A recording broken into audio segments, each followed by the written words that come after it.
drinking coffee at about 10 p.m. The reason why is because I was drinking wine. The reason why I was drinking wine is because I had a really interesting day. It's a story I don't really want to tell because, well, actually, that's a lie. Of course, I want to tell it. I wouldn't tell a story I don't want to tell. I guess I'm a bit hesitant to tell it because it's a little bit revealing and embarrassing, and it's about my greatest fear, my biggest phobia. I guess none of that made any sense. Like, I'm drinking coffee because I was drinking wine because I had a bad day. Okay.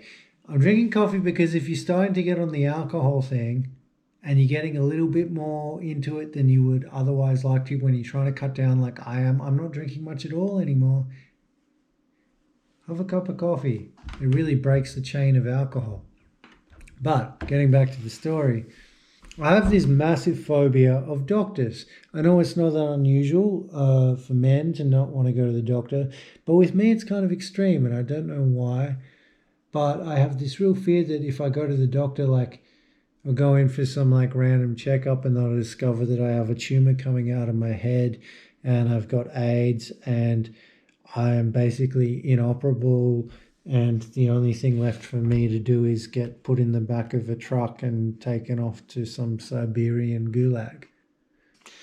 So I haven't been to a doctor in 2 years, but I've been reading a bunch of books about marathon runners, and some marathon runners just fucking drop dead.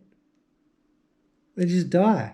They're really fit dudes and they just die. I was like, why would a marathon runner die? Like, can your heart only take so much? Like, is marathon running that hard? And that freaks me out. I'm like I'm a freaker outer kind of guy. Don't want to be, but, I'm a pussy. What can I say? And I look it up and it's like, yeah, most people, like, if you die of a heart attack from running, it's not because you were running. It's not because you were exercising. But it's because there was something wrong with your heart and you didn't know. Like, there was something already wrong. I mean, one of the guys who died was like a fucking elite marathon runner. Ryan Shea in the 2006 New York Marathon fucking dropped dead. He was Meb Keflezighi's best mate. They were hanging out together before the race, and Meb's running along and he sees an ambulance there. He runs past an ambulance. He's like, what's going on? Finds out at the end of the race, like, his best fucking friend just died. When they did an autopsy, they found out that, like, he had this scar tissue around his heart, which sent his fucking... Anyway, it's gross. It's gross. I can't even see blood without passing out. Like, I get a blood test and I'm on the floor. When I was a kid, we were doing like a fitness class and there was like some dude on the TV like connected to a heart machine getting a test done. And I was like, that's disgusting. And I passed out and had an epileptic fit. Another time I was getting up in the morning to go to work and I had a nosebleed because I had a cold and I've been picking my nose and I picked out a big booger and it obviously like blew a blood vessel and all this blood came out. I fucking passed out. My girlfriend walks out of the toilet. She's like, Tom. She wakes me up and I'm like, oh, what's going on? She's like, are you all right? I'm like, yeah, what's going on? I look down, I got blood all over me. Like, she walks out of the toilet. I'm on the floor like covered in blood going... I go and get a bunch of tests done. Obviously I'm an epileptic, but I go and get all the epilepsy tests done. I'm not an epileptic. At all. Like, there's nothing fucking wrong with me. I just literally, like, it's not even psychological. Like, you talk about blood in front of me, I might just start seeing green and pass out. See, I just revealed my biggest fucking weakness to you. To you, all 55 of you. You could fuck me up big time right now because I just told you that. So like 10 years ago, I go to join a gym because I'm like, I want to run my first marathon. This is like 2010, so it's actually 12 years ago. I'm going to run my first marathon. I go join this gym. You don't have to join a gym to run a marathon. I was an idiot. I didn't know shit back then. All you have to do to run a marathon is run. Why would you pay money to join a gym? You don't have to fucking become Arnold Schwarzenegger. You want to become like Meb Keflezighi and not his best friend who died. We'll get to that later. So I go there and I get like I'm joining up, and for some reason the woman who's signing me up pulls out a blood pressure machine and takes my blood pressure. It's a little bit high. It's not too bad, but it's enough for her to be like, yeah, that's above the normal range. And I was like really nervous and I was like, oh, blood pressure. That made me feel like I was in a passenger in a car that's going too fast. And you're like, hey, slow down. And the passenger's like, oh, no, check out how I do this corner. And you're like, seriously, slow down. But you can't control the passenger. That's what high blood pressure feels like. And I was freaking out. I was like, fuck, man, I'm like a skinny guy. I'm not, I picture high blood pressure. I picture like old people having heart attacks, like old fat people. I'm not an old fat person at the time. I'm like 22 years old. I'm like, holy shit. So I go to this doctor. He's a funny doctor. I like this guy. He's got a sense of humor. I don't feel like I'm about to walk into a fucking, some kind of like weird, like fucking East German torture chamber circa 1986 when I visit this guy. Like, it's not like normally going to the doctor. It's like, this guy's funny. And he's like, yeah, we've got to get your blood pressure sorted because it's better to sort it out now. And I'm like, okay. So he takes my blood pressure. It's high. I'm freaking out. He's like, it's normal to freak out if you're a freaky outy kind of guy. Best thing you can do is exercise really hard. You've clearly got anxiety. And he's like, I think what's going on here is psychological. You're just really excited to see me. And every time you walk in, you get really excited, your blood pressure spikes. And I'm like, okay. I don't want to go back and see him because I hate having that thing around my arm. I hate it so much, man. It makes me want to vomit. Like, I can't even breathe when that thing goes there. Like, I can't even hear people talk about it. Even telling you this makes me want to fucking chunder into the camera.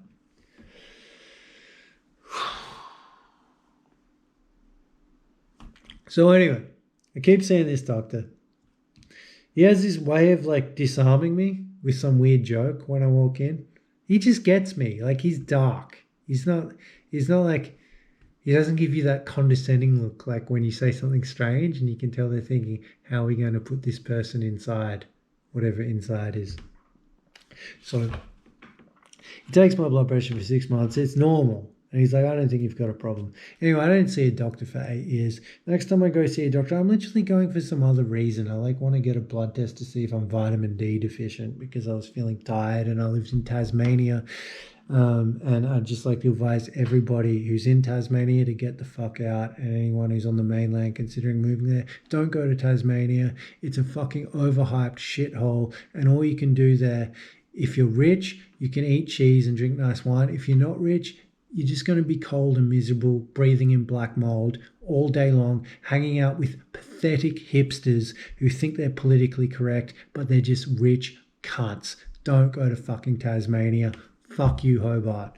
So anyway, I hate Hobart, and I go to the doctor and she takes my blood pressure. It's not too bad, it's a little bit high, but then I start getting on this like panic train. I start thinking about it all the time. Like every time I see a blood pressure machine in a TV show or whatever, I start freaking out. I don't want to do it. So cut forward like to the pandemic and shit. I'm running all the time. I'm getting really fit. I'm skinny. I quit smoking. I don't drink that much. Basically a vegan. I'm like complete bloody health conscious idiot. Annoying guy at the party who doesn't eat the prawns. And it's like, no, sorry, I won't eat your sausage. You know, that kind of guy. I'm not going to eat your bloody sausage, asshole. Get it out of my face. Unless it's like a soy sausage or like a, yummy like spring bean sausage. I'm not going to eat it. So fuck off with your sausage. So I'm hanging out in Canberra, running. And I'm reading books. And then I start reading about like dudes dropping dead because like they had these undiagnosed heart conditions. So I'm like, I'm going to go to the doctor and just get checked out. I don't want to go to the doctor. I booked a doctor's appointment. I've got no money and like bulk billing barely exists. So I asked my dad to lend me like $160 to go to see the doctor. Yeah, universal healthcare, my fucking ass. So I book in and like, I'm not sleeping because I'm like practicing in my head what I'm going to say to the doctor. Like, why am I even going to the doctor? I know what I want. I know which tests I want to get done. I want to get a referral to a cardiologist and just get on the treadmill and do this thing. Just make sure I don't have fucking blockages or whatever, or swollen heart, or just so I can run marathons and not drop dead. You know, it's not that fucking ridiculous. It doesn't make me bloody Howard Hughes. Like, I'm not hiding in a fucking dark room scared of germs like the rest of you pussies. I just want to get my fucking heart checked, you know? So I go in. I'm kind of talking like I'm talking now to the doctor. I just want to explain to the doctor that, like, I'm here for a specific reason. I also want to get my guts checked. You know, this is boring. Maybe my skin checked. 3 specific things. And as I'm talking, she immediately pulls out the blood pressure machine. I'm like, look, I know you're going to take my blood pressure. I just want to say, like, I really don't want you to. And I've avoided seeing a doctor for like 5 years because after my last doctor left, like, you know, I don't trust you people at all. So she puts a thing on and I'm like, and I'm talking, she's like, you got to stop talking. And I'm like, no, I'm talking to try and take my mind off the fact it's like I'm being tortured right now. This thing's squeezing my arm. And I'm like, and then I realize I'm not even breathing. And she's just looking at me like I'm fucking crazy. And then I am crazy. I told her I got diagnosed with anxiety when I was 15. I can't help it. I'm like so over thinky and no solution, just thinky. Thinky without the fucking problem solver. You know, I'll give you a problem but no solution. Give me a solution, I'll find a problem. So I hate this shit. I hate this shit so much, and I tell her that. And she starts asking me these questions like, are your friends telling you you're more talkative than usual? Are your friends telling you that you're like more hyperactive than usual? You're having trouble sleeping, blah, blah. And I'm like, I don't really have many friends. Like, you know, don't really see people. But yeah, I don't sleep much and I like stay up playing piano all the time. You know, yeah, I have trouble sleeping. And then she gets on the phone to her boss, like to her superior. And she's saying to her superior, like, yeah, he came in to get this test done, but I'm not sure if the responsible thing would be to not treat this as an acute situation. I'm like, what, an acute situation? And then she hangs up and she's like, yeah, look, I'm concerned that you're having a manic emergency. Do you have a history of bipolar in your family? I'm not going to start telling her about the family history when she's basically saying I might be in a manic emergency and that she has to take me away to some place. She starts asking me if I see things that aren't there or hear things that aren't there. And I say, well, how would I know? Like, if they're not there, how would I know? Maybe you're not here, you know? Then I realize I'm going down the wrong tact. I'm going down the wrong path saying that stuff because it just makes me sound more crazy. I'm like, oh shit, Duke, get your shit together because like you don't want to end up being put into a psychiatric institution. You want to run marathons and make music. You're starting uni on Monday. This is not like you got to actually, she has the power to actually section you and she's thinking you're in a mental health emergency. So she gets back on the phone and she's talking to her superior. Again, superior going, well, what did he come in for? And she's like, he wanted to get a referral to make sure his heart's okay. The initial referral that she gave me was wrong. And I was like, this isn't really what I want. Like, but she's the doctor. I'm like, no, this isn't the one the athletes get, like the marathon runners get. I need that one. Anyway, I hear her superior say, no, if he's an athlete, he needs to get the stress echo test. That's what he needs to get. So I get him. I'm like, thank God she thought I was like having a bipolar manic emergency and spoke to her superior because that's the whole reason I went there to get it. I went there for other reasons. We never even got to that because this fucking appointment is going on so long because she thinks that she needs to section me. And it's going to cost me more and more and more. And I tell her while she's on the phone, I say, I know I seem really agitated and manic. I'm actually just worried about how much this is going to cost because I had to borrow money off my dad. Actually, not even borrow. I just asked my dad to pay for it because I can't pay for my own fucking healthcare in this free fucking healthcare society we live in.